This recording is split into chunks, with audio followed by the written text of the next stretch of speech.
EQA Unit 1, 4.1 and 4.3. 4.1 asks you to critically compare the types of feedback, support and advice that internal assessment and quality assurance staff may need to maintain and improve the quality of assessment. 4.3 asks you to explain the importance of providing feedback, support and advice to internal assessment and quality assurance staff that is consistent with standardisation requirements. So feedback needs to be smart, evidence-based, clear and well-directed, action-centred, worded positively, fair and valid. We seek to avoid feedback that is critical, toxic, too friendly, judgmental, ambiguous or unclear, irrational or lacking direction. Actions and sanctions can be hard to deliver to centres.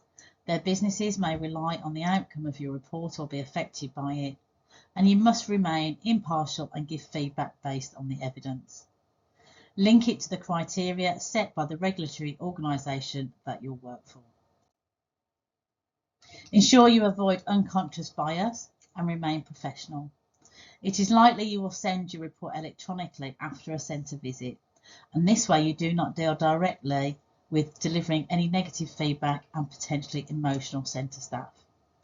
When feedback is particularly damaging, you may wish to review it first with a senior EQA. Centres should be given actions to resolve, such as ensuring staff become qualified or going back to learners to ask for additional evidence. Centres can lose or gain DCS following a review, and Ofsted, for example, give ratings following an inspection. Online meetings with centre staff may be used to clarify actions following a visit and can be helpful in coming to resolutions. EQAs can only give advice on delivery to a limited extent. Feedback must be in line with the course specification or assessment plan and the regulatory body requirements, otherwise this could send confusing messages to centres. EQAs must avoid personal feelings or bias and provide appropriate levels of support to centres for them to sometimes reach their own conclusions by first showing them the evidence rather than passing judgment. Often centres do not update the currency of training resources, and explaining this to centres is also important as an EQA.